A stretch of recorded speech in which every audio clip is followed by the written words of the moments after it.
Good evening, everyone. Thank you for joining our ninth session on Armenian art and architecture.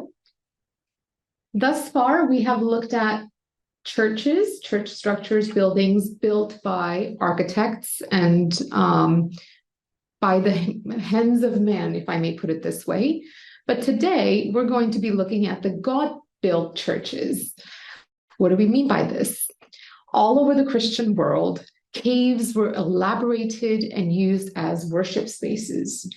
In this session, specimens of cave architecture from Palestine, Egypt, Cappadocia, Ethiopia, Russia, Bulgaria, and Ukraine will be contrasted and compared with similar structures in Armenia, from the famous Ervine, this is Gerart, to lesser-known churches at Bakanar and Hromaj, the oratory at Narek, and Zairapur Church in Artsakh.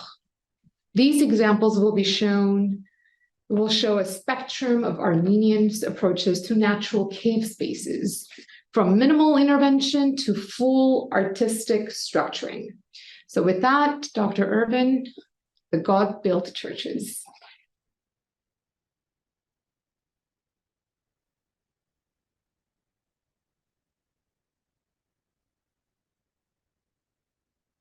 Right. Let's just.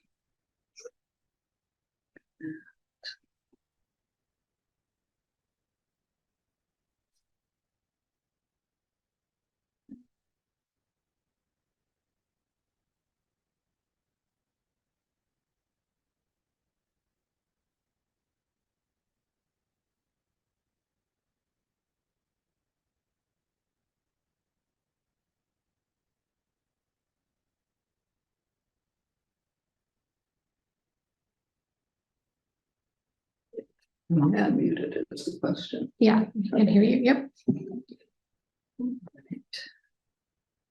Very good. I am extraordinarily happy to see you all tonight because I have a lot of wonderful things to show you. As Professor Shahinian remarked, we have spoken so far exclusively about human-made churches, the way their architects and builders have brought the whole of the external world inside by employing the universe's most basic structures, most expansive geometrical forms into the structures themselves.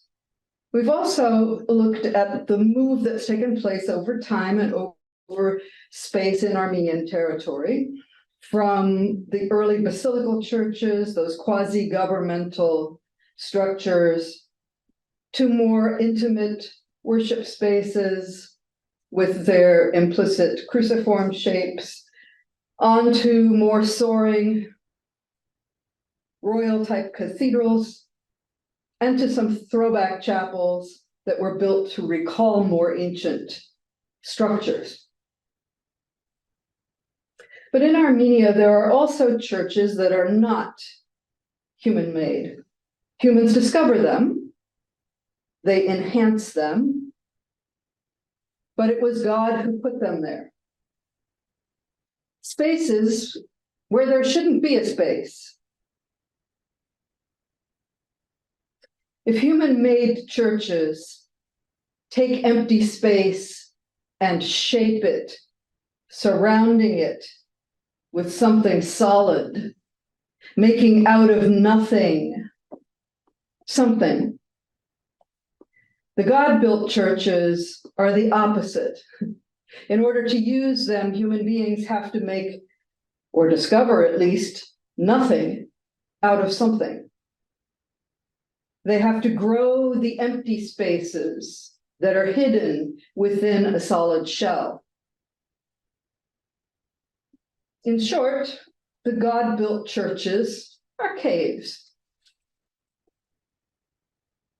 And I'm sure you've noticed at some point in your life, maybe as a kid, maybe more recently, that there is something magical, there's something wonderful maybe a little scary even in its awesomeness about being in a cave. Whether it happens to be the world's deepest cave, which you see here, the cave of Veryovkina, which is 17.5 kilometers long and more than 7,000 feet deep. I would be a little daunted, I think. Or whether it's something more friendly feeling, like this cave that has been hollowed out by the force of water in Portugal. Lets in lots of light. You don't have to worry about being caught in it. You're not going to fall any farther.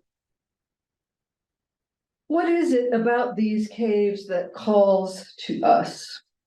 I've wondered whether maybe it's the call that the solid rock, the weight of that rock, makes to our comparatively very fragile human dust. This is the stuff of which we were made, and yet we are so much smaller. We are so much less lasting. Maybe that has something to do with why we feel so attracted to these mysterious spaces. Maybe it's partly the wonder of finding something concealed that we can actually use. We can move within this space. A secret emptiness that can be found only by those who know where to look for it or who are lucky enough to stumble across it. Spaces within the earth that must be reverently used. There's a feeling of greatness to these places that tells us we should approach them in a hushed and respectful manner. And so it's not really surprising that Christians everywhere, and in fact non-Christians too, from time immemorial have chosen to identify their holiest spots with caves. So we think of the cave in Bethlehem, the cave of the Nativity, and it doesn't appear as you look at this depiction here, this photograph of the staircase going up to the Armenian side of the church. It really doesn't seem like there's a cave there, but if you were to pull away the hangings, those tapestry-like blue things that line the staircase, and you were to put your hand behind that, you would find a second layer of protection over the rock, a kind of a leather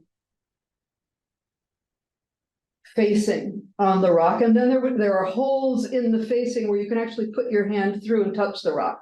This system of coverings was put in place in order to prevent people from chipping away at the cave in order to have a little bit of it to take home with them.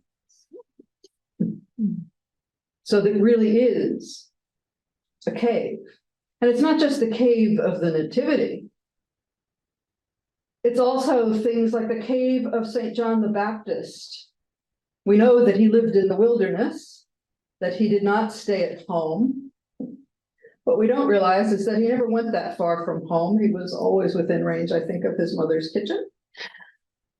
But this monastery, called the Monastery of St. John in the Wilderness, was built in order for people to live near, in order for monks to pray near the cave where John the Baptist had hung out, the cave from which he could practically overlook his parents' home. It's in the hills up above Ein Kerem, where he was born.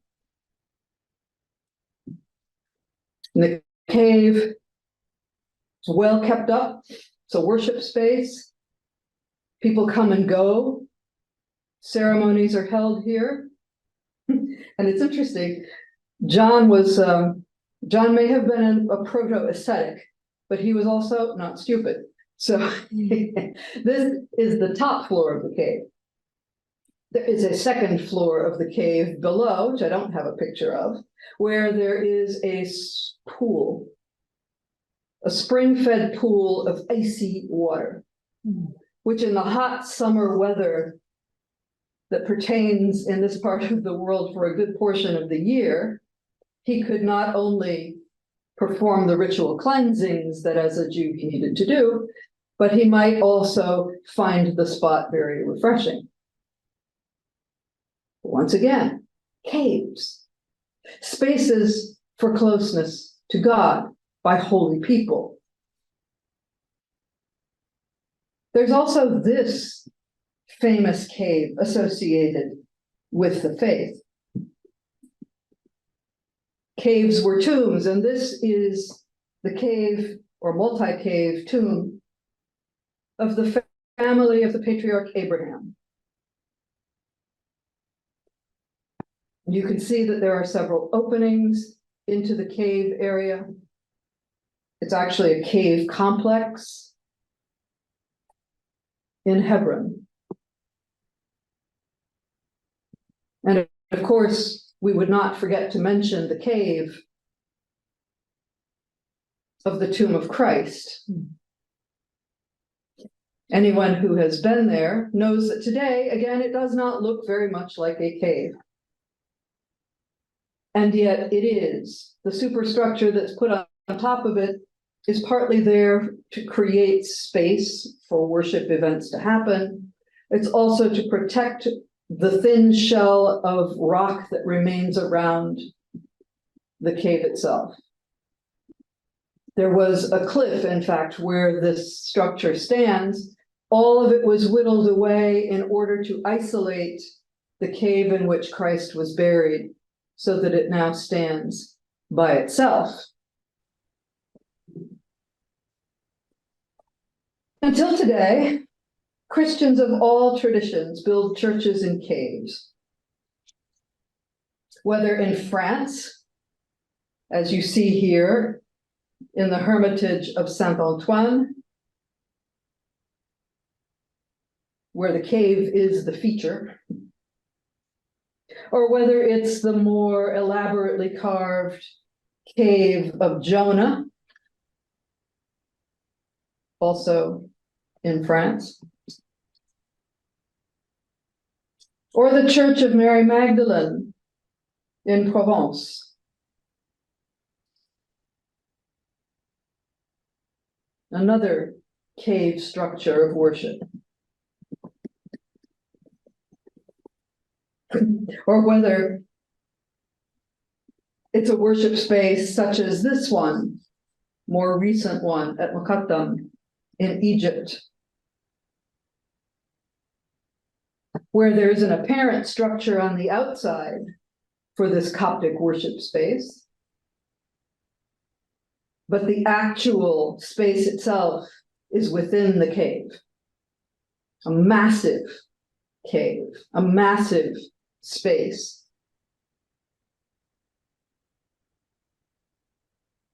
Which, as you can see, has been fitted for large groups to come together to hear the word, to worship, to pray, surrounded by the living rock. And no one with a biblical sensibility needs to be told why the living rock would be an important symbol. Or also, more recently, this cave church located in a former salt mine in Bogota.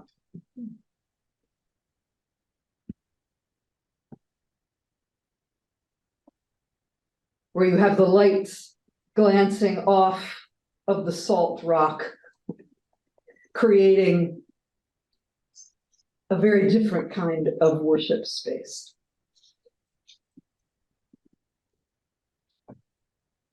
In the 12th to 13th centuries, Ethiopian Christians, cousins to the Armenians in faith, hewed away enough rock at Lalibela to then create in the middle of the space that they had artificially opened the man-made cave church of Beit Miriam. And here, let me show you. Here's the structure seen from inside the area that they've excavated, leaving this rock in the center to be itself excavated from the inside. Here are some humans for scale. Wow. Yes, this is not, this was not a small project. And they didn't just build this church, but there is also a like structure, even more impressive and famous, that was excavated and then excavated again to create the church Beit Georgis. So the Church of St. George, with its famous cruciform structure, can be seen from the air for what it is.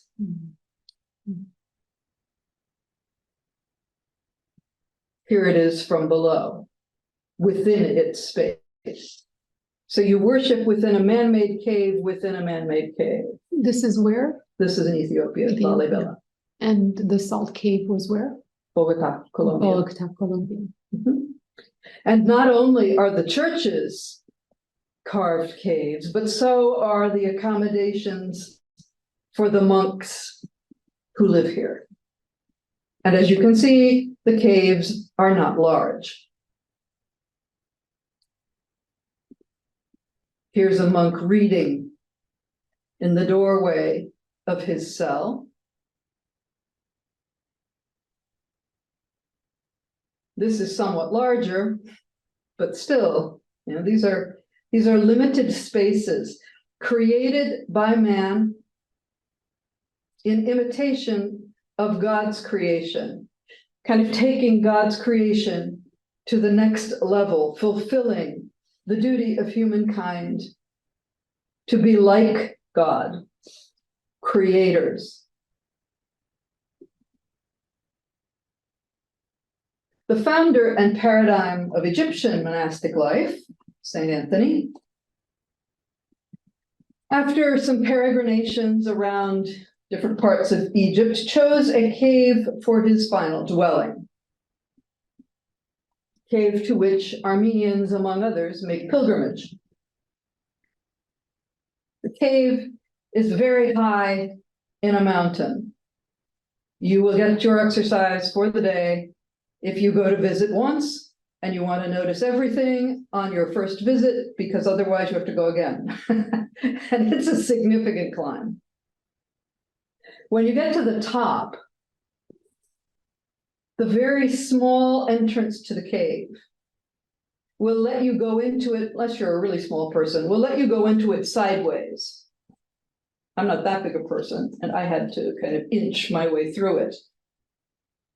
And right at the end where it gets dark, the entrance passageway takes a 90-degree turn to the right, cutting off the light from the outside completely, so that the cave itself is utterly dark and womb-like. And I can tell you that the silence in that cave is very heavy. It actually presses on the eardrums. Time stops in this cave. Now, in this picture, for example, there are candles and lights to make it visible enough to photograph. But when I went there, none of that was available. And I got to experience it as full sensory deprivation, darkness.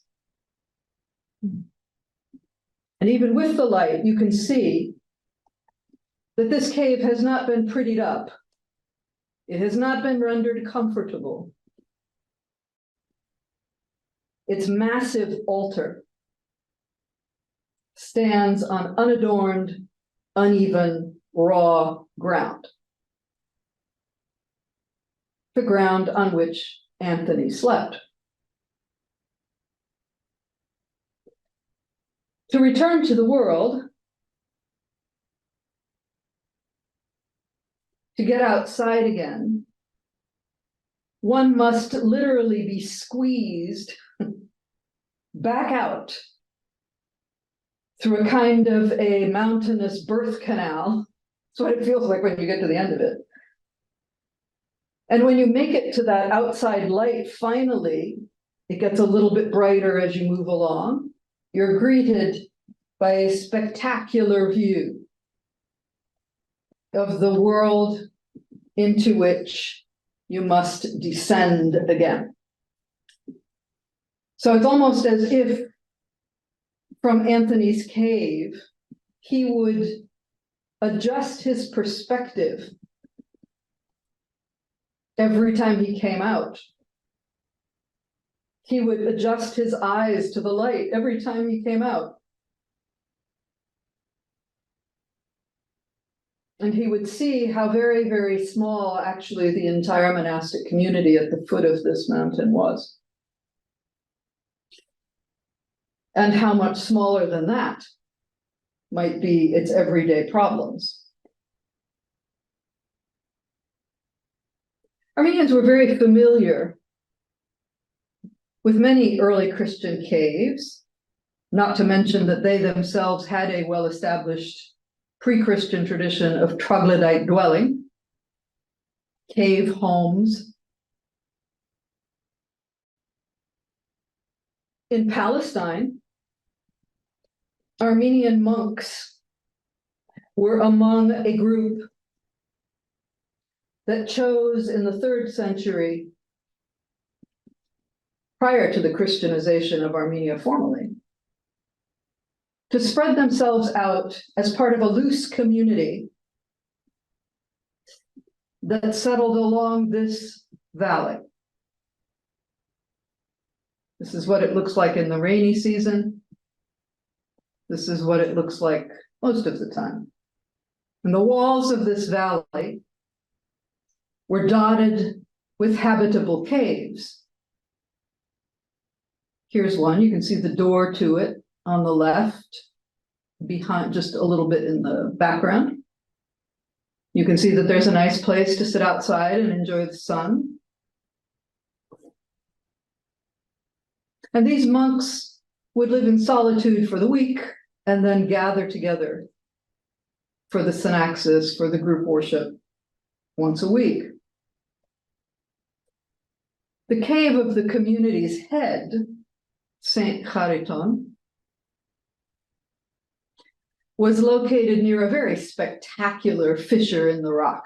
You can see the fissure here. Having 2 openings, his cave, especially commodious, and you can see it has a 2nd story too.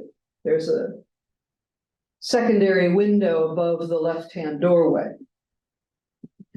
This cave overlooked a building that had been erected for the use of the community. Now it's in ruins, but it used to house a small church where the community could gather. His cave, I assume because he would have a lot of visitors, is spacious. Also drafty. I spent some hours in here. And it has, as you can kind of see in the background, some secondary caves, some openings where you could probably keep things, spread a simple mattress, that kind of thing. But the real advantage to this cave was that from its doorway, you could see the entire valley. And so Chariton, from his cave, could literally oversee his monastic community. He could see everything that moved in that valley. More buildings, like this ancient structure, helped to meet the communal needs. And there was also a modern structure, but you can see that the modern structure also has cave attachments. If you look in the background of the picture, you can see that someone has a very nice balcony. There are doors and windows at various places in the rock wall. It's the ultimate in privacy. The only way you're going to get up there is either with a rope or a ladder going up by stages. And once the ladder is pulled up or the rope is gone, no one's going to get to you. It's completely solitary life. This modern structure is to accommodate hikers and faithful worshipers who would come to visit this valley. Unfortunately, that is no longer possible. I think there may still be a monk or two to keep an eye on the property, but is viewed as a highly insecure zone at this point in time, and I feel very fortunate to have gotten to see it. So Armenians were here experiencing cave life. They were also part of this famous community. Mar Saba, one of the largest monasteries in the Middle East, was home to a community of 300 or more monks. Located in the Judean wilderness between Bethlehem and the Dead Sea. The women were cordially uninvited, strictly forbidden, in fact, to enter the monastery. But as you can see, good views of it, probably better than actually the view you would get from inside, are available from a nearby tower. And you can actually, from the women's tower, look down. It was built for an empress who was really miffed at not being allowed in. So she was allowed on the tower. Where is it exactly located again? Between Bethlehem and the Dead Sea, in the wilderness. In the wilderness. That's not anywhere. I'm being asked if this is in Gaza. No, it's not in Gaza, it's on the other side. On the other side. It's on the east end of the country, not the west. Not the west. Yeah, if it were in Gaza, it probably wouldn't be there anymore. This bird's eye view shows us some of the caves that were used as monastic residences, and we know that they tried to hunt out two-story possibilities, two-story structures, so that there could be a room below for work, a room above for prayer and sleep. And monks might go into their cell and not come out again. The Armenians in this community were allowed to worship in their own language in a space set aside for them in the monastery. This is the only picture I've been able to find of it. Anyone knows of another one, I would be really grateful. This is the cave church of St. Nicholas. And so the Armenian contingent of monks in this monastery was allowed to pray its own services, joining with the rest of the community on certain occasions. And this is not the only place where Armenian presence in the caves of the Holy Land is to be felt. There's also this monastery, which if you have not had a chance to go and visit it on one of your pilgrimages, you will really love it when you do. This is the monastery of St. George Chotsiba. It's in a place called the Wadi Kilt, on what used to be the walking or donkey road from Jerusalem to Jericho. Hence, the site of the parable of the Good Samaritan. This is the road that Jesus was describing. From the road, you look down into a valley, and you see this monastery, which is built into the cliff.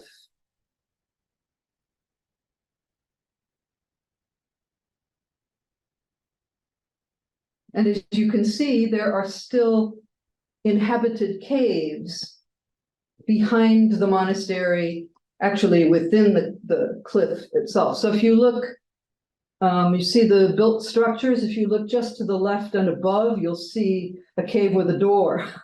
And there are others that you can see behind the roof line near the little turquoise dome in the middle.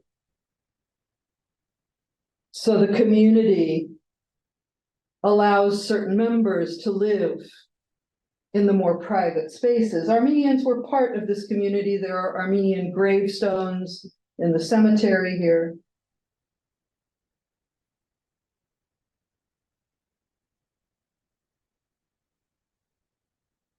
And from this angle, you can see how the structures themselves are actually built as a kind of a front to a great cave. And the charnel house of the monastery is in the cave, so the place where they collect the monastic bones. What tradition is this? Greek Orthodox? Yeah. They're very hospitable. They know how hot and tired you are by the time you get down to this thing, and how hot and tired you'll be by the time you get all the way up the hill again to your bus or your car or whatever you're using. So they're very warm and welcoming. They will show you around. Highly recommend. Armenians were also here at the monastery of St. Gerasimus, also known to the locals as Der Hachla. It's at the Jordan River. The monastery is nestled in a beautiful oasis. Again, this is an extremely hot and dry part of the country. And there is nothing like seeing the domes of this in the distance, surrounded by beautiful trees. You know that when you get there, there's a well and there's water and there's a gift shop, and you can hang out in the shade for as long as you want, worship in the church. Greek pilgrims also can stay here. It's all very nice. This, however, is not the real monastery. The real monastery is around the corner, beyond the trees, outside of the oasis, where, as you can see, there are caves cut into the extremely salty soil. And you'll notice that those caves are quite elevated above the ground. They're also quite a bit lower than the top of the hill above them, formation above them. The only way to get to them is to swing there on a rope. I have done that in my younger days. And it's in a way, you know, you're hanging on this rope, you swing over, put your feet down, and you're looking forward to seeing something quite spectacular inside. And nothing of the kind is there. Instead, once you go inside these very narrow, low doorways to the cave complex inside, the passageways that have been cut to connect cells and chapels within this complex, you can feel the salt coming out of the wall. If you have skin issues, I suppose it would be very good for you. But those passageways are not tall enough for me to stand up straight in. And the cells that they connect are even lower. So when you're in your cell, you're on your knees. Or you're sitting cross-legged and meditating. The only two activities available to you.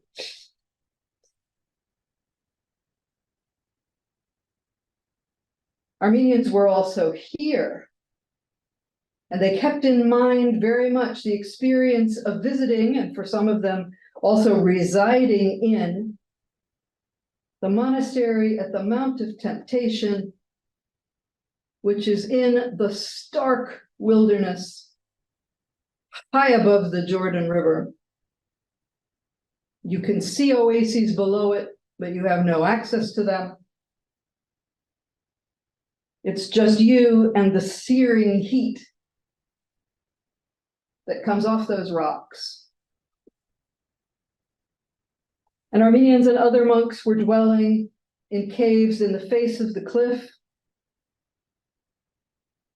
just below the brow of the hill off of which Satan invited Jesus to jump.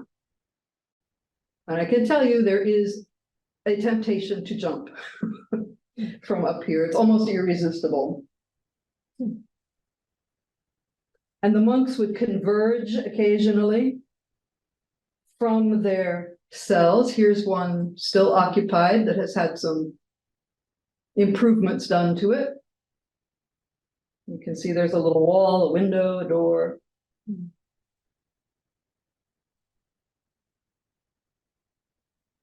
They would converge on the monastery's central building, which, as you can see, is cantilevered out above the valley, which is several hundred feet below. If you have vertigo, this is not the place for you. And they would converge on that monastery, hugging the face of the cliff for dear life, as pilgrims do now. Having come all the way from now there's a, what do you call it, a cable car that will take you there, but there didn't used to be, and it used to be quite the scramble up that hill. Until you finally got to the staircase that leads to the entrance of the monastery, and you can look back and admire the river valley below. Before you come in, to walk down the narrow hallway, you can see on the left side are built cells hanging out over nothing, and on the right is the raw wall of the cliff. If you open a door to a cell on your left, you'll find yourself at the head of a very steep staircase. And at the bottom of the staircase is room for a monk to stand. If the monk is going to sleep in the cell, he's going to lie down up the staircase. And monks would stand there knowing that there was absolutely nothing beneath their feet but an abyss.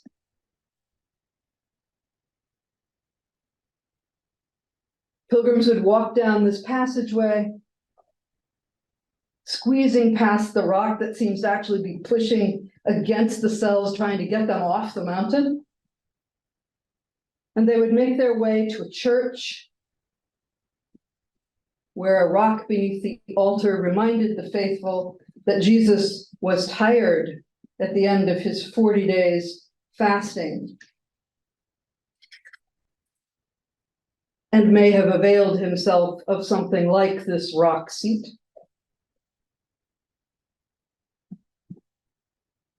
And the rock itself also impinges, it comes right through the roof of the church. It has been allowed to do that.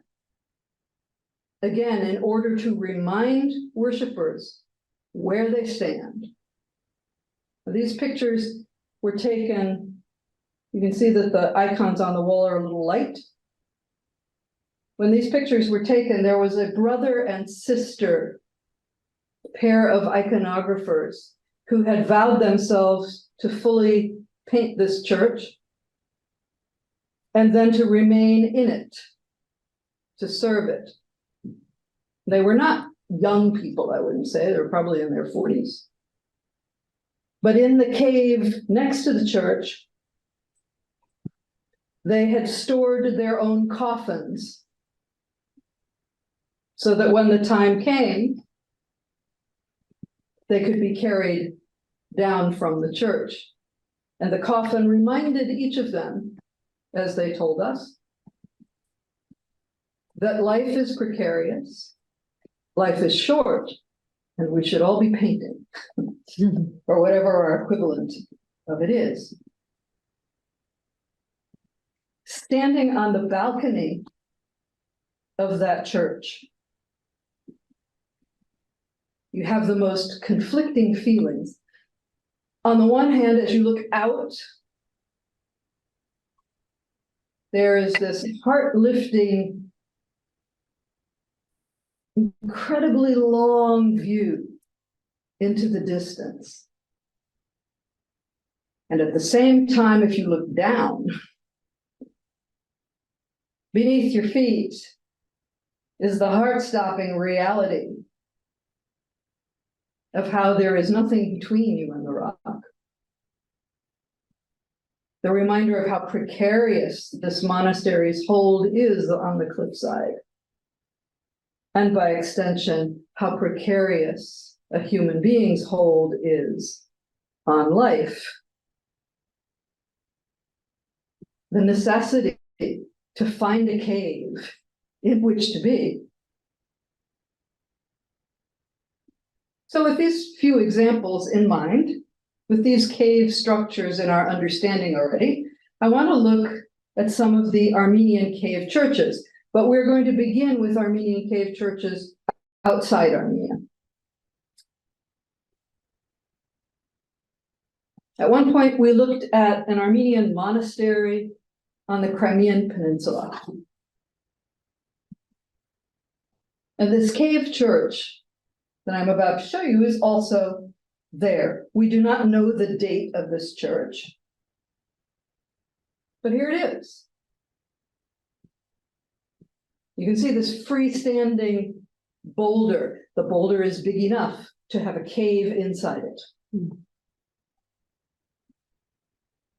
And so Armenians excavated that cave within the boulder, added walls to it, flattened the front to create a doorway.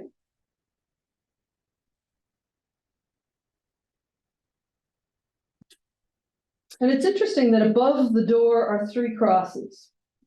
It's almost as if when you go into this church, you are entering the hill of Golgotha itself. In other words, you are entering the spot where, according to tradition, Jerusalem tradition concerning the actual hill of Golgotha there, you would be going into the space where Adam's skull was buried. And you can see in iconographic renderings of the crucifixion, often in Armenian depictions, others as well, there's often a skull beneath the feet of Jesus on the cross. And so you are putting yourself in that position, the ultimate human position of re-entering the earth with the awareness of the life-giving event taking place above you.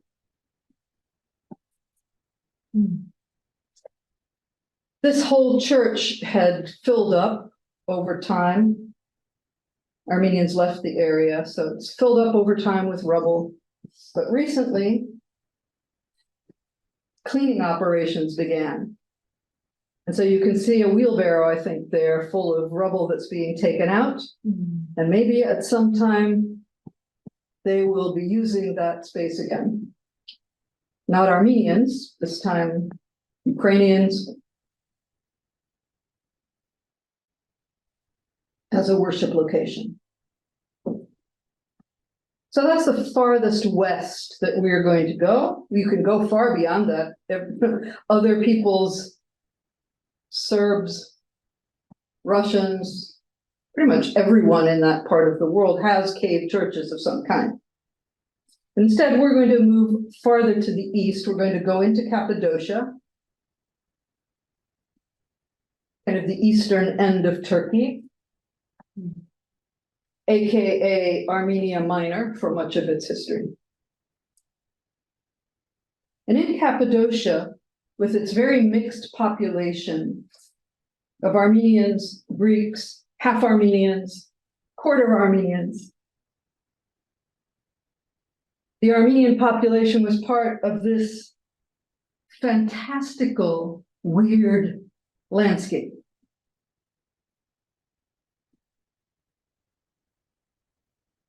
Where these extraordinary rock formations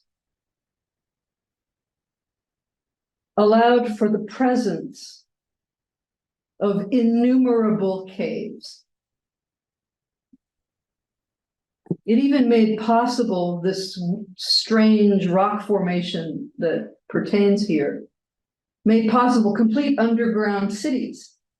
Here you see a street. in an underground city, created by making passages between caves.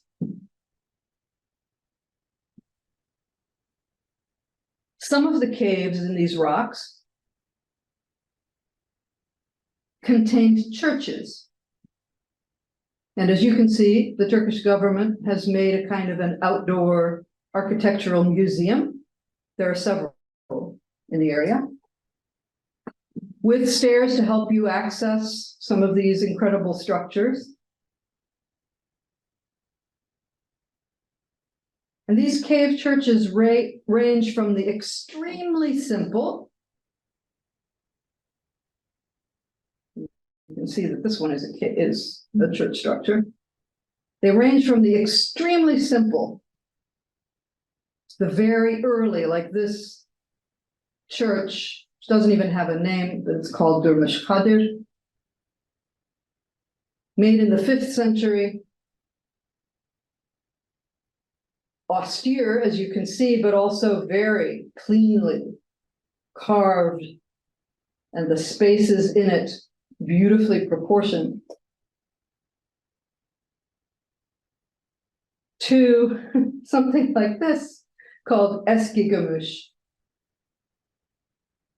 Reminds you of Lalibela.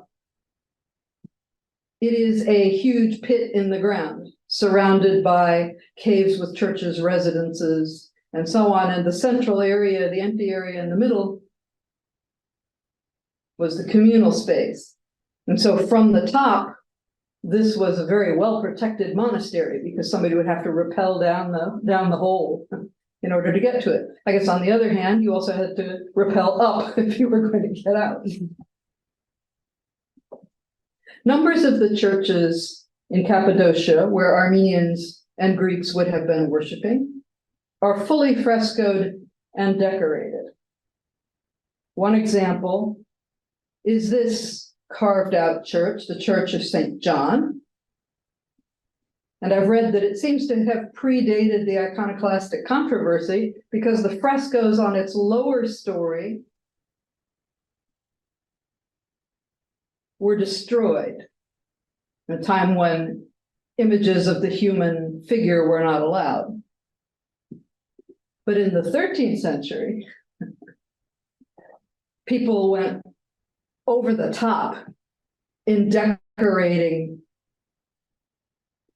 the upper floors of this church. You can see the procession of apostles, prophets, leading up to the crucifixion at the apse end of the church. Floor plans of these churches vary a lot.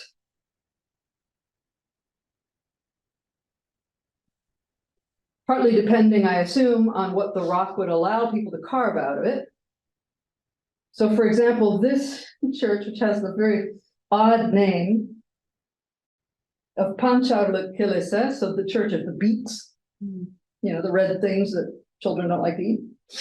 Inside of this, there is a single nave church. Very simple. You could see the frescoes, decoration on this church are pretty extraordinary, but the actual structure is simple. On the other hand, you have something like Tokalı Kilise, the Church of the Buckle. I'm not sure why it's named that, which was built in the 10th century. So this is contemporary with Kriponaragazi. Inside this, I suppose there was more potential space, because there is an elaborate church structure carved into this. A colonnaded passageway, and above it are 3 bands of frescoes that deal in descending order with the birth of Christ, with his earthly ministry, and then with his death and the events that followed it. In this extraordinary space, the crucifixion occupies the apse. And here we're looking from the apse down a corridor of columns.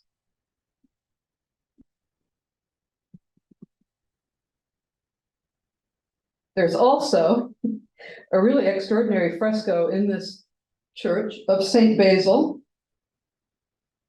the Great, Basil of Caesarea, who happened to also be half Armenian. And the depiction is of his funeral.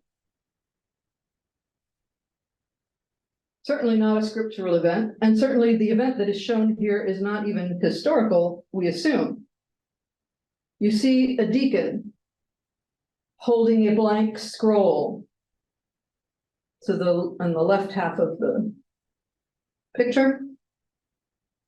The scroll is blank because it had carried a list of sins committed by a particular woman.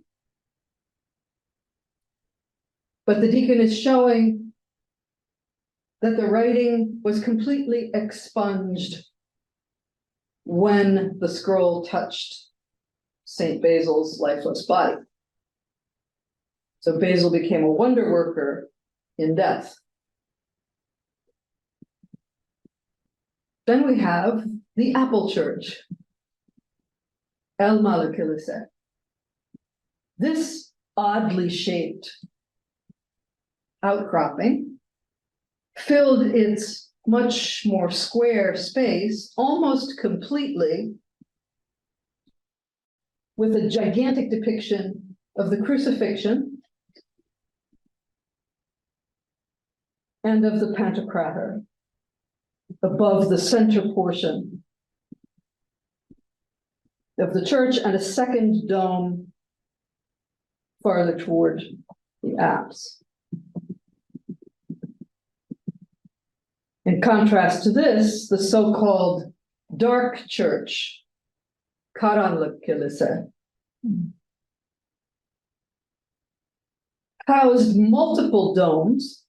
You can see here how many of them there are, each with paintings. This has been restored, so it's in great condition.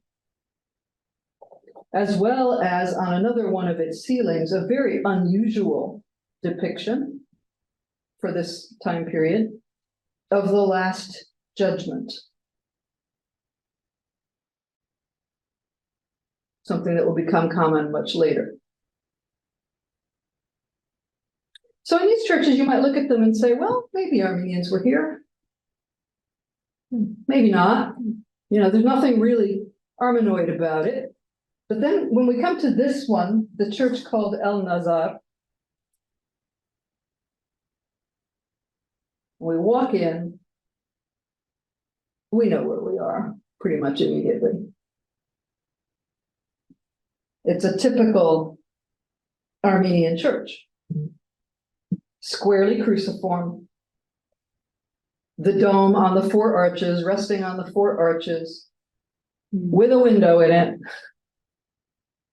over the central space, not over the eastern end. And you go, yeah, I think they were here.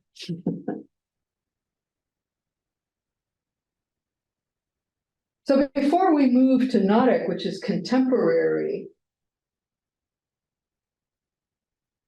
with some of these Cappadocian churches, constructed or added to at around the same time that these were built, I want to show you two more that are in Kayseri. If we have any Kaysertis here, these are yours. First one is the Holy Mother of God Cave Church. It's been vandalized recently, and here we have a priest pointing out the areas that have been damaged.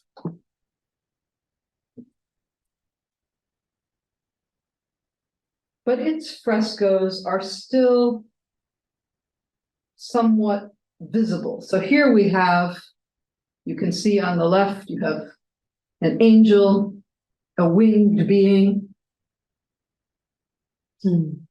And you have Mary seated in the position of prayer. So you're looking at the Annunciation as Gabriel, with one foot extended and one foot down on the ground, comes in.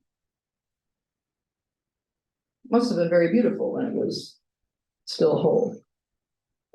And then there's this fragment of fresco as well. I'm not sure what this depicts. There may be somewhere a study of this that I haven't yet found. I hope so, because I'm really dying to know what the iconography is. You can see someone either in a doorway or seated on a throne in a niche. There's a building behind. There are some haloed figures in front of him. If I get clarity on that, I'll let you know.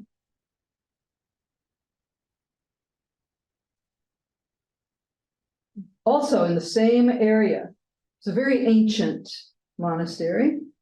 It was known as Zoravank. We don't know that much else about it. The name has now been Turkicized to Derevank, Dere being the equivalent of Zor. Amazingly, this is still there. This is a very old, whatever it is, people are speculating this might be a 5th century structure. An earlier expedition to look at this monastery took pictures of the main entrance and some other decorative things around it. And from those pictures, we can see that it really hasn't changed that much over the last 50 or so years. Maybe because it's partly underground. So here's the entrance to Zoravank. You can see it at the bottom of the picture. There's a big clump of yellow grass. Behind that, you can see the dark opening of the cave.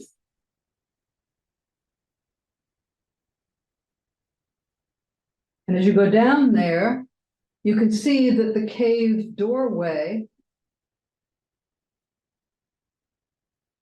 has been frescoed at one point. It looks like there are some buildings depicted on it. That's not in very good shape. Here's a close-up of it. You can see there's been incredible amounts of graffiti put over the top of this. It'd be interesting to have it restored and see what it was. And this is the cave church itself. For not having been used for over 100 years, certainly not having been maintained, you at least can see that it is a single nave church, basilical church, a nice old structure.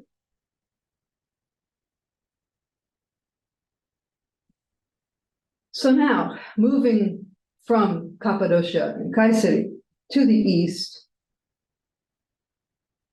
we come to Narek. Famous monastery, should be famous for more things than it is, but you know, you can't blame people for finding Krikor Naregatsi exceptional in every regard. Entered this monastery when he was very young, sometime between the ages of 5 and 9, after the death of his mother. Lived there lifelong. The monastery was still in use into the late 19th century. Although clearly it was not in great condition. You can see the houses of the village, the Turkish village around it have encroached, taking almost all of the monastery's property away for residential and agricultural purposes. In the 1950s, the town authorities of Yemishlik, which is what the place is called now, had the remains of the monastery demolished, together with the tomb of St. Gregory, which was in a chapel attached to the back of the monastery church, Spazzatin church, in order to make way for this, for the new mosque that the village would be using. So there is nothing left now of Narek Vank. So why am I bringing up Narek? Narek is not a cave monastery. However, not far away was a cave that St. Gregory and others, his contemporaries and probably people before him, turned into a church and a hermitage where he would go to think, to pray, to write. So you can see the main opening of the cave. You can see other smaller openings above it. We are very fortunate that someone visited this, did a plan of it so we can see. You have a very small oratory at the top of the screen, a real church attached to it, living and working quarters attached to the church, and then a kind of reception area, kavi, open area by the entrance. So these three and a half spaces, which existed naturally, were upgraded and changed to meet the needs of a certain portion of the Nadic Brotherhood.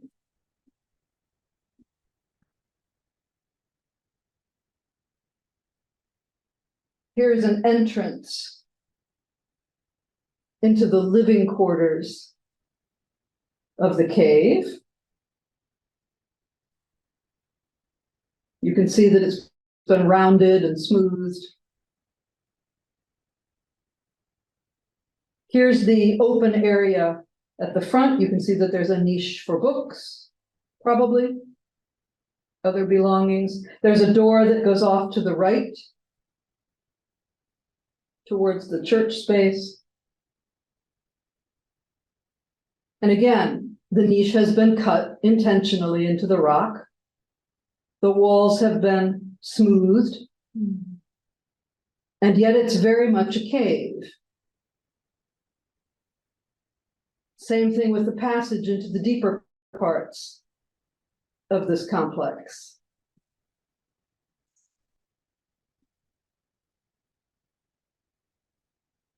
And the openings in the front surface of the cave have been turned into windows, apertures for light, lighting the passageway that goes from the living area into the sanctuary. And here's the view. From one window, this is what you see. See the lake, the fields leading down to it.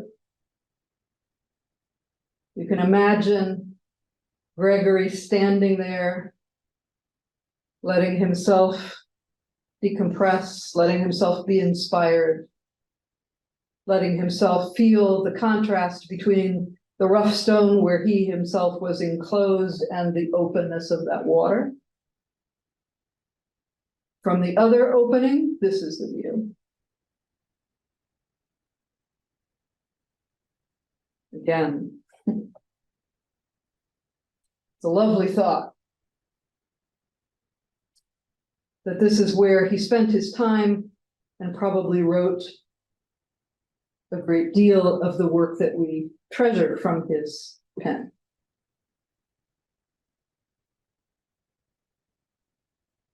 That monastery, that cave-built church of Gregory's, was contemporary with a monastery whose name we no longer know.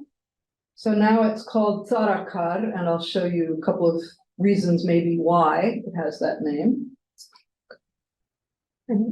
It was identified in the 19th century by Ravant Alishan, who had never been there, but who had reports of it. He said it was near Keçrur fortress in an area formerly known as Galbeliank, at the far western end of Ayrarat province, so not that far from Lake Van. And nowadays, this monastery is located in the Karsvan district of Kars province in modern Turkey. It's about 1.5 kilometers west of a Kurdish village. It's 2,000 feet above sea level. And for people who did not read Armenian and certainly didn't have access to Alishan's compendium of information. It was rediscovered. They thought they were discovering it, but they were actually rediscovering it by a Scottish explorer and then again by a Japanese explorer in the late 20th century. So we're talking the 1990s. So here it is. Now people come to see it. And there are two theories. The place is now called Sarakad because of this kind of stone formation that looks a bit like a tree in front of it. It's an isolated structure. I don't know how tree-like you think that is, but all right, it has branches, maybe that works. Either that or it's called Sarakad because of the striations in the rock in this cave. So it looks like a segment of a tree trunk, a slice of a tree trunk. And there are different kinds of these striations that you can see throughout the cave complex. It's not a great photograph, but it gives you an idea of some of the very pretty color layers, mineral layers in this rock.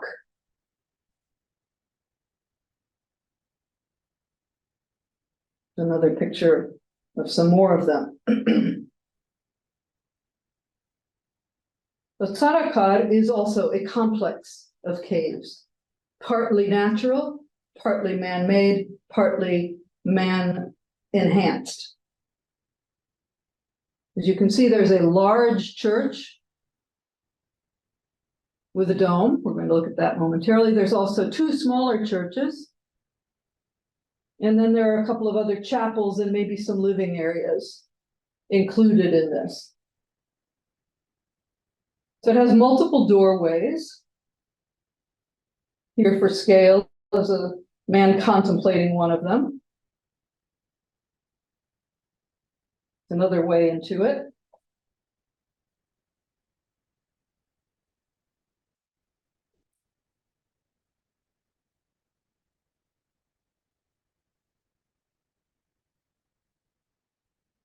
Here's a third entrance into the caves. You can see this one has had a doorway arch carved above it in the raw rock.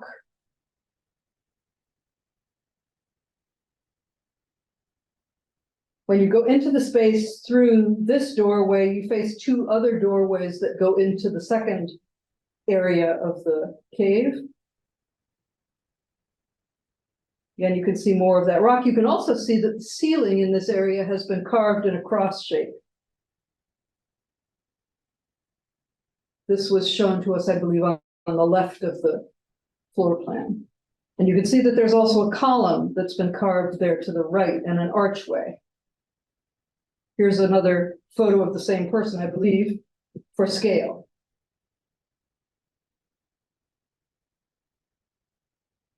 And it's almost as though you have the silhouette of a person as one door, and that whereas the door on the right is just a normal door. And you also look at that wall and you say, hey, wait, what's written on that wall? Is that new? Is that old? What does that say? And you get closer to it.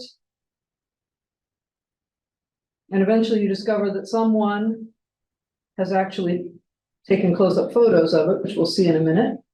And here you see how soaring that main church is. The doorway itself is low, but the space inside it is very tall. How did they get up there to carve that ceiling? And yet you can see the carving. They have created, as it were, windows in their dome. 12 of them.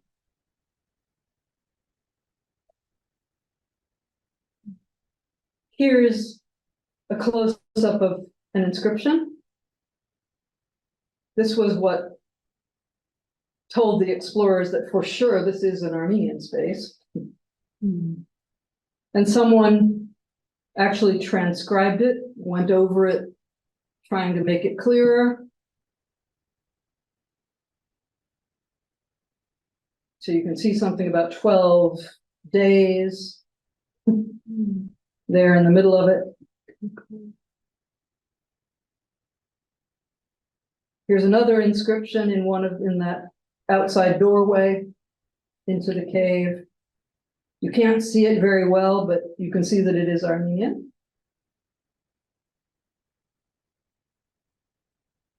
And from certain angles, you can really appreciate the play of colors that the monks who carved this must have found very enchanting, worth spending countless hours carving arches into.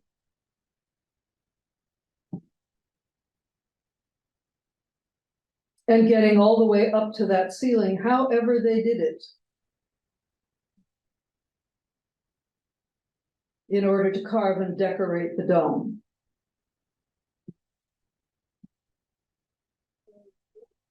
Another view of it, so you can see those windows that they did. At first, they weren't able to make a completely round dome, so the thing is a little odd shaped.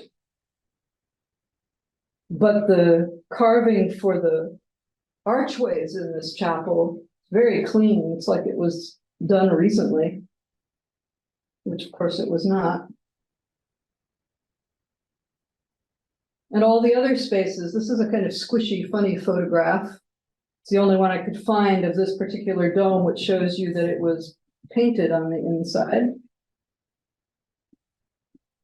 More carving up near the ceiling. You can see the arms of the cross and how they frame the archways that, if this had been a regular human structure, would have been holding up the church. The artwork is not of the greatest caliber, but hey, I don't think I could do that 20 feet off the ground. And it's still clearly a cross. And they've pretended that there is a hole in the top of the cross. They've painted it blue like the sky. And the shaft around that dome is perfectly squared off. And here's the last picture. We're back in the main chapel. The secondary dome. So you have monks out here on the borderlands of Armenia, taking the time and the effort to create, out of the space that God had given them, a space for worship. In Armenia proper, too, there are wonderful, strange, extraordinary cave churches. In the northern part of Aragazoden is the very modest cave church of Saint Barbara, also known as Zalgevank. I don't know if any of you has made the pilgrimage to Zalgevank, but it's well worth it. It's reached on foot. The road only goes so far. And as you walk up in the direction of the church, you notice all these funny rocks, kind of lumpy rocks. And according to legend, these rocks are the remains of the sheep of the shepherd who betrayed her location to those who were seeking to do her harm. I'm not sure where he is, but the sheep are there. And then you wind your way up the hill. Eventually you get to a part that has a path, and you can see the church up above you. It's not quite clear from down below how you're going to get there, but it becomes clear as you go. So you can see that there's a structure built into the cave. So the cave is not exposed to the elements completely. And as you get closer, you can see people have put khachkars. There's a carefully built stone wall. The path is very nice. The day that I was there, people were bringing their sick, including ones who couldn't walk, carrying them to this healing chapel. Gives you a nice view of the cave.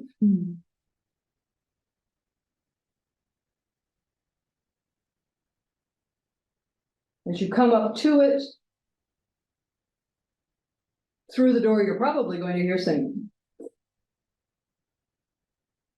You can turn around from the door and have a look backward at where you came. It's a very beautiful view. And the cave is filled with candles. It's also filled with water dripping from the walls. And people collect the water, take it home, use it for healing purposes. The day that I was there, it was crowded. Many candles. People gathering to touch the wet parts of the wall, which you can see there to the left, and you can see that there's moss growing on the wall because of that extra moisture.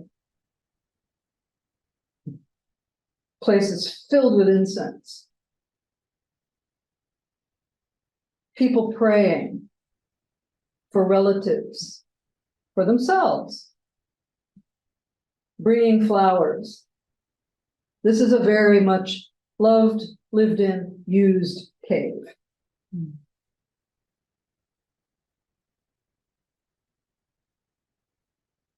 It gives you an idea, a feeling for what it must have looked like in some of the other caves that are now no longer used. Not that far away, near Yerevan, you know you have Salmosovank and Kopanavank sitting above the Kasach Gorge. In between the two of them, at the bottom of the gorge, is another almost unknown cave monastery. It's almost unknown because you're only going to get there if you have climbing equipment. It's 12th century, it's from the same time frame as the monastery is up above it. It's a picture of the gorge, which I think is gorgeous. Here it is. You can see it's 2-story caves. The bottom you can get to, the bottom is fine, but you're not going to get to those upper caves without ropes, cleats, equipment.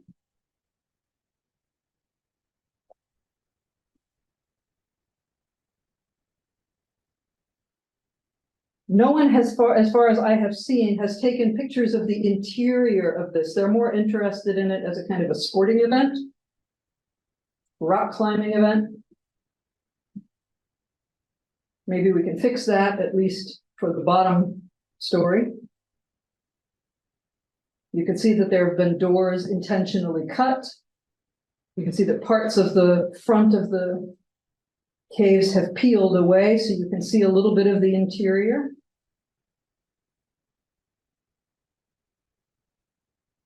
This is what you need to do to get to the second story. I don't think I'm really up to that at this point, but I'm glad these people are. Maybe we can give them the camera. See what's up there. You can see how carefully cut these blocks of stone have been to give the feeling of a structure.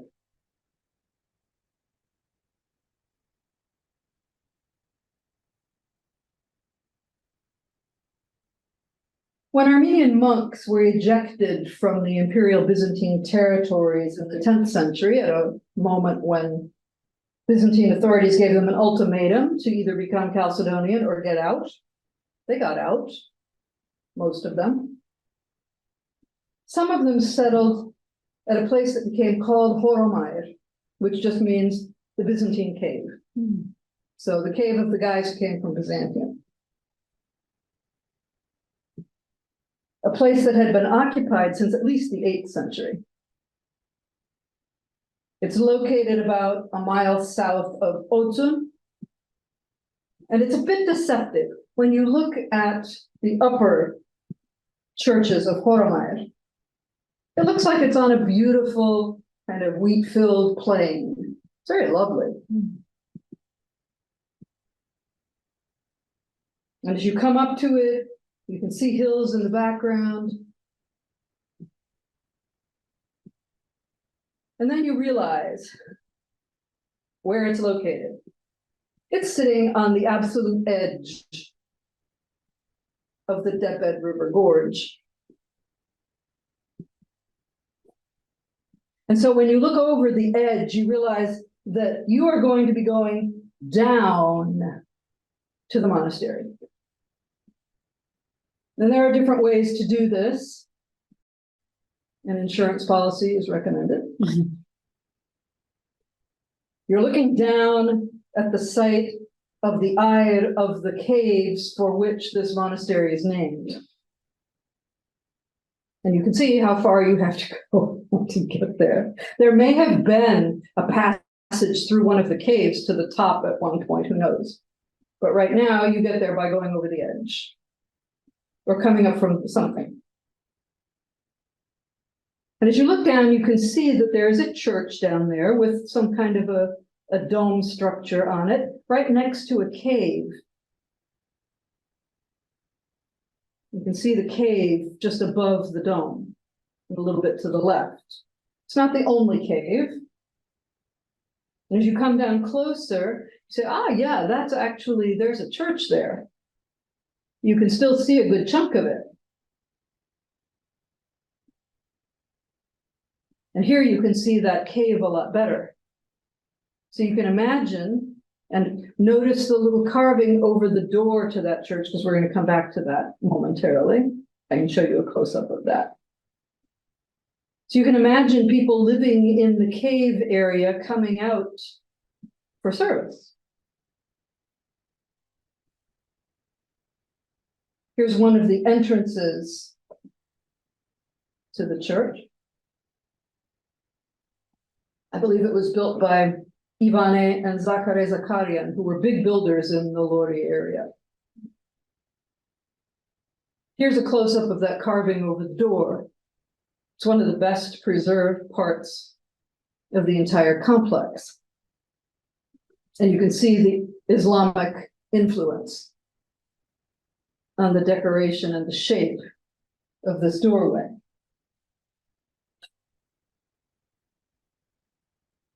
And you notice to one side of that church, there's the remains of another.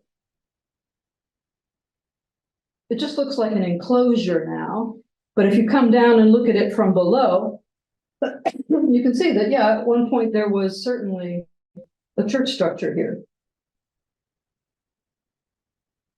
And the door to that church structure is actually butting up against another cave. If you go inside that enclosure, you can see on the right, the door that we were just standing outside, you can see the apse of this, what was once a church. It's a very large apse. Nice hodgepodge. So this church, this selection of buildings was added to after the monks arrived, continued to be added to until the 13th century, and was inhabited for longer. And you get the idea of why it's here. If you were just stepping out of church, if you looked to your left, you would see, if that view doesn't make you feel small, nothing will. You know, it's just breathtaking.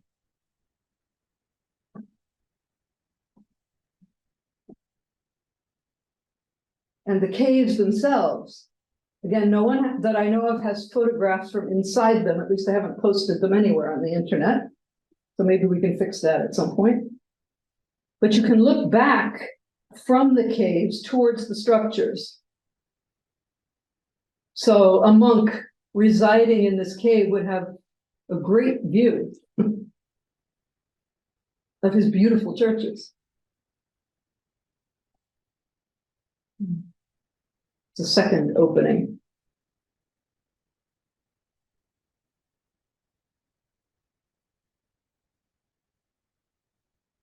And there is a gigantic inscription. Here it is a little closer up. Oops, no, where did it go? I had another picture of it. So you can almost read it from the slide.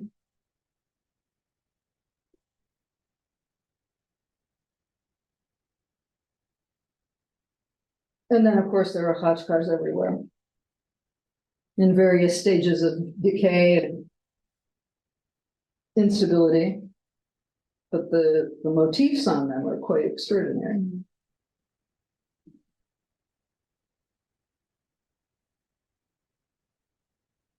On the far eastern end of the Armenian world, we have a different kind of cave church. May I clarify one question about the Sure.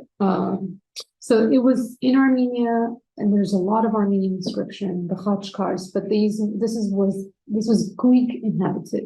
It was inhabited by Armenians from the Greek part of Armenia. Armenia was divided at the time between the Muslims and the Byzantines. So these are Byzantine Armenian. These are Byzantine Armenians. Okay, very good, thank you. So they're coming back into this area. Mm-hmm.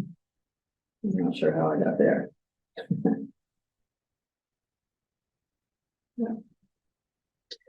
The Artsakh churches, by and large, are pretty much left the way that God made them. Mm-hmm. They have been touched, but it's not like overt. Nobody is showing off their skill here. And so in Kashakhar, which is now occupied by Azerbaijan, we have the monastic complex of Karonk. And there are not many photographs of these things. Unfortunately, there are gazillions of churches in Artsakh. And the projects that were being headed by a small team of men, architects and historians of architecture, that were trying to document them all, did not get full records of all of them. However, what's available, you can find on a website called Monument Watch, which is an extraordinary compilation of pretty much everything that does exist. The Academy of Architecture in Armenia also publishes a series that has several volumes on Artsakh. So Karonk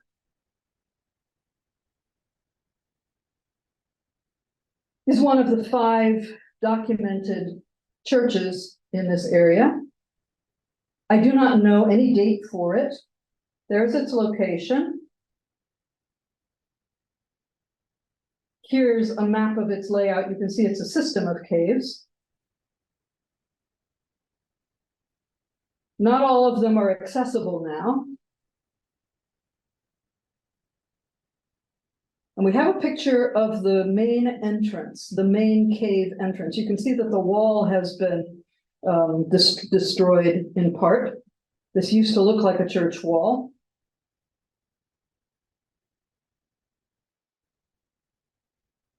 It's amazing that this thing is still standing at all. You can see the huge crack across the front.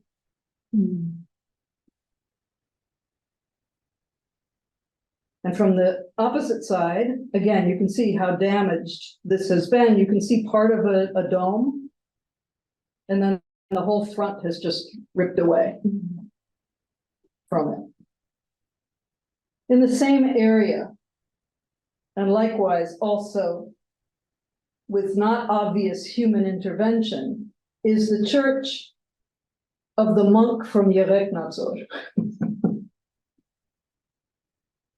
This is the view out of his front door. And this is the door. So you can see there's a cave below and a cave above. So again, there's a preference for 2-layer caves. No pictures of the interior. This is the only photo I've been able to find of it. I doubt we'll be getting more anytime soon. Third one in the same area. There actually are a couple of articles about Dansu in Russian from the 1990s, when a person named Shahinyan, for the benefit of 2 of you here in the audience, did a study of it. It's a very simple cave church. It's almost like a human face. You've got the 2 windows and the doorway. Here's a view of how the doorway is situated in the cliffs that house the caves. When you go in, super simple. Very simple structure. Just a 1-room church. That's it. right there. Someone has carved a very simple apse, taking advantage of an opening for light. There must have been a small altar. It's probably a hermitage of some kind.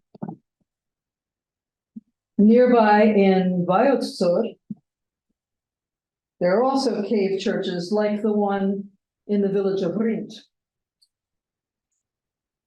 Here's where it's located. It's a very beautiful agricultural area. You can start to see parts of the openings into the caves. As you come around the other side, you can see the main entrance, where there has been some carving done around the entrance to make it more obvious. And then you have the double window above it. Here's a picture of the view from the church. Again, very nice.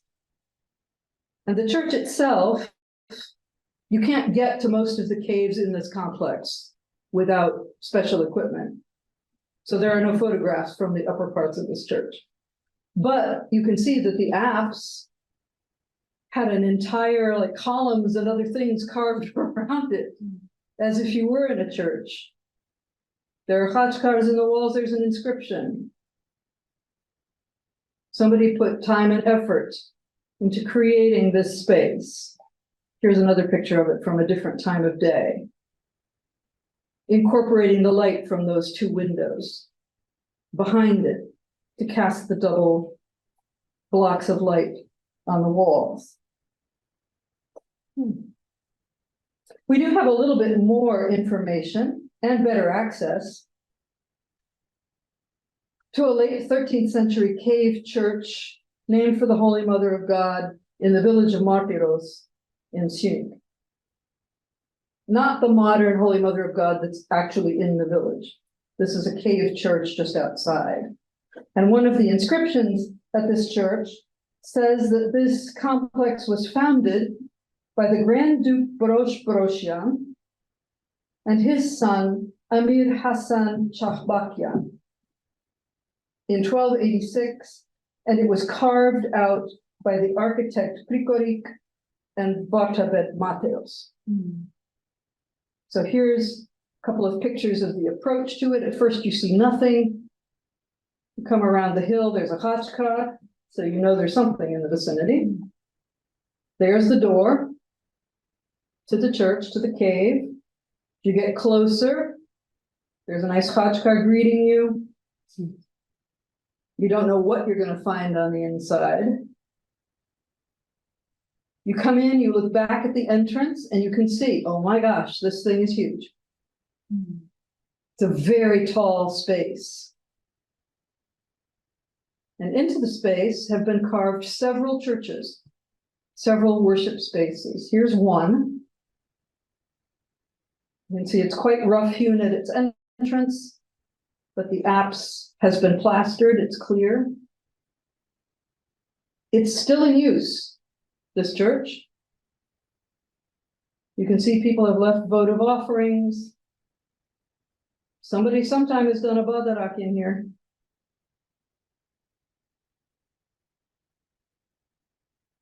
Even when it's not in use, it's still in use. People come in, there's water accumulates to the sides of those stepping stones, but the celebrant will make his way up to the altar using those stones. Crosses have been carved into the walls, a goodly number of them. The second space of the church has an actual dome with an opening at the top, no less. And you can see it's been painted. Another dome, also painted and carved.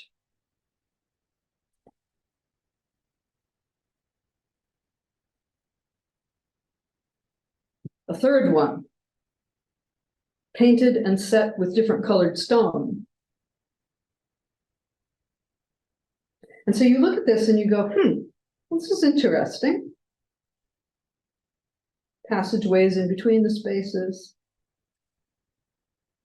And you think to yourself, yeah, this is still clearly a cave, But somebody has gotten carried away maybe just a little bit with taking advantage of every possible space in this to turn it into some kind of a chapel.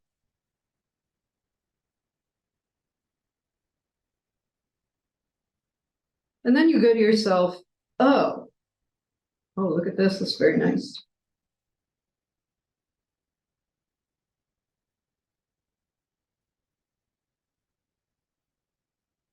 You go, wasn't Brosyan, weren't the Brosyans also the builders of Ervine? And you look at this and you go, wait a minute. Kehar, Ervine, the cave parts of that are built before the church in Margiros by the same persons. So they have clearly got an affection for caves, and they're doing very different things with their caves. So the church in Margiros is way plainer, obviously, than Kevat. I assume pretty much everybody here has been to Kevat.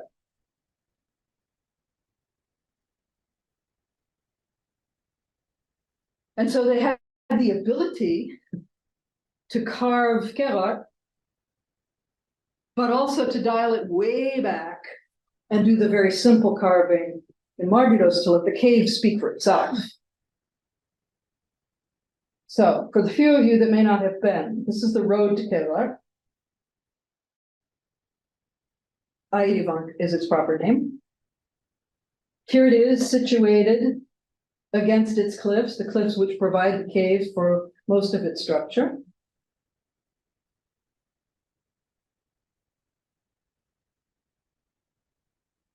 You can see it has an elaborate set of buildings in front of the caves. We're not going to bother with them right now, although they're quite lovely and very serviceable. This church was built on the site of a small chapel that, according to tradition, was founded by Gregory the Illuminator around a sacred spring, thereby kind of co-opting a pagan worship site and turning it into a Christian one. Nothing remains of that original chapel. But as we will see, the honor of that chapel was very great. The first rock-cut church, the first cave church at Ervine was built before 1250, and it was entirely dug into the rock on the typical Armenian square cruciform plan.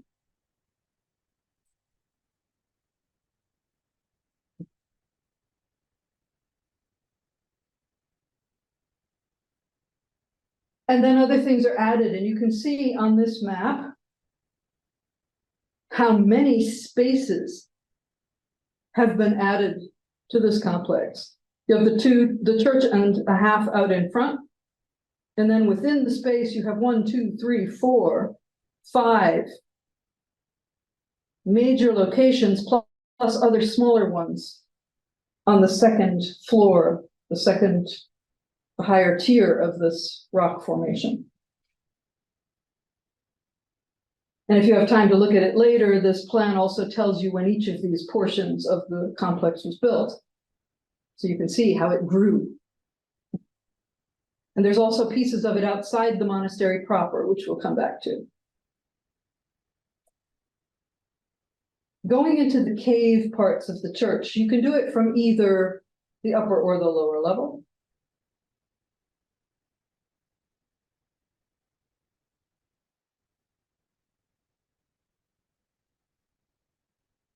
This is, I believe, the upper Jamadun.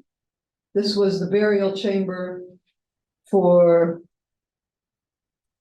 what's his name? Rince Papak, I think. Brosyan and his wife, Ruzaran. Here's the kavi. The ceiling should look familiar by now. Yeah, there's Muslim influence here. Beautiful carving.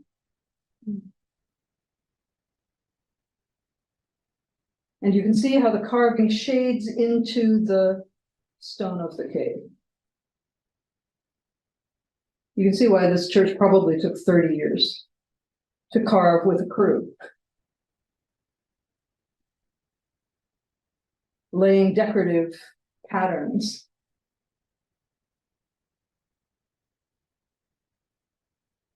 At the lower part of the church, or the lower part of the complex, is another Jamadun. This is the Jamadun of the Broshian family's princely line. They're buried here. You can see their Zina Nishan, their what do you call it? Their war emblem. The two yoked animals, two yoked lions, and the eagle holding the prey. Here it is, ground level. It's unbelievable, this space. And you can see that great care has been taken to make a massive statement about the meaning of the cross in this space, above the tombs of the princes who are buried at the foot of the cross, again, in the position of Adam. And you can see that the two doors to the chapel behind, like the doors of the Holy Sepulchre Church in Jerusalem, you go in one door as one kind of person, you come out the other door as a different kind of a person. And in between, you have crosses within crosses on top of crosses. Just the tall cross at the top by itself has multiple layers of crossness, so to speak, to itself. The door to everything is through the cross. As you go in that door, you see the cross of Christ in the middle, and you are reminded of the two crosses to either side of it. You go in one, and you come out the other. You go in as the thief who mocked Christ, and you come out as the thief who was invited into paradise.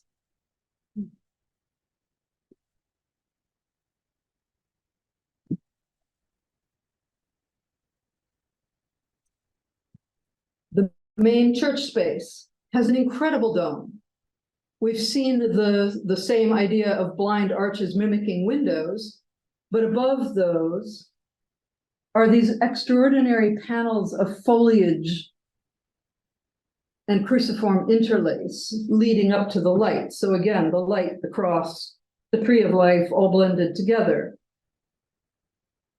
Beneath it, beneath that dome, the carved pillars of the church, the altar, again, carved out of the stone of the cave.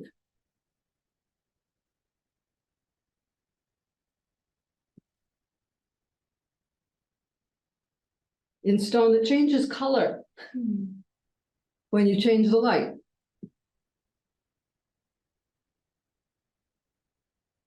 The passageway filled with khachkars of all kinds. In fact, you could go insane just trying to catalog the khachkars in this building. The church called the Avazan Church, the one that where the spring, I believe, still flows, the same one that St. Gregory memorialized there. Obviously, the khachkar here is modern. But you can see that blind arches have been carved all around the altar, just as if you were to put depictions of saints in those. The staircase to the upper level, with more khachkars than you can count. And even if you did count them all, when you get to the top of the staircase, where those people are leaning over the railing to the left, and you look up,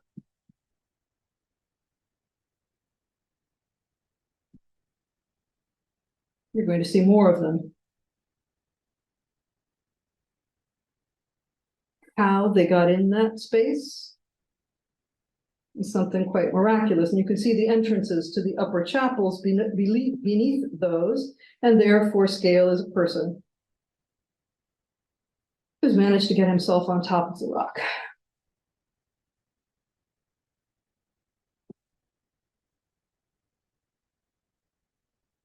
theological statements on every chachkat.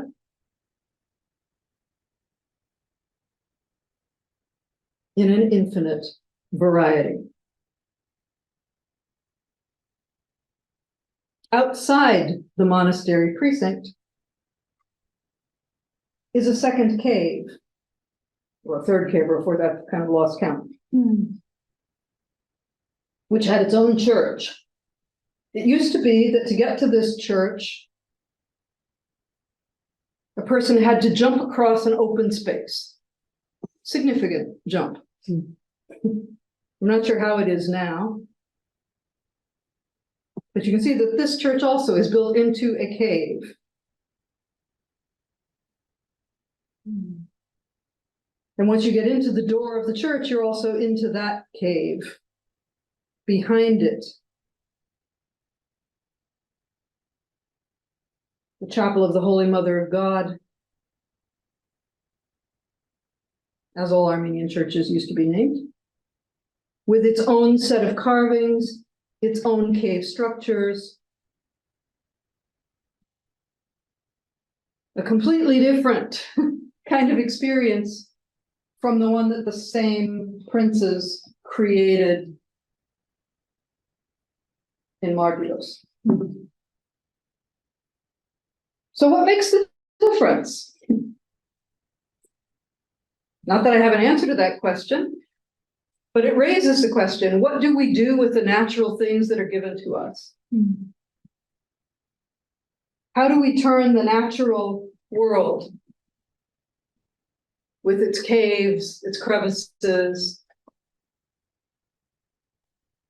its fantastic views, how do we turn those into worship?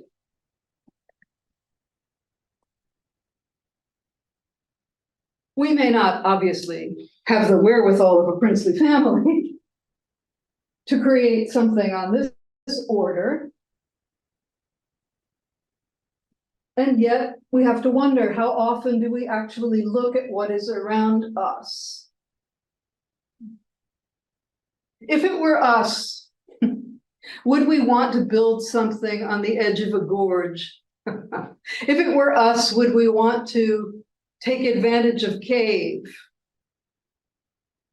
sited perfectly to have a view that reminds us of our own insignificance and the greatness of the God we serve and worship, while building something like an Ervine is certainly beyond most of our means. The creation of worship in whatever space is given to us is within our means. So next week, we're going to look at churches with frescoes. We may think a little bit about church architecture beyond the time when people have the capacity and the resources to do things like this. We may look a little bit, we'll see how the time goes, at churches in the Armenian diaspora. What have Armenians done to create an Armenian space when what they have is totally non-Armenian? How does that go? How might we want to approach that going forward? As we look back, how will we carry that forward? So, thank you.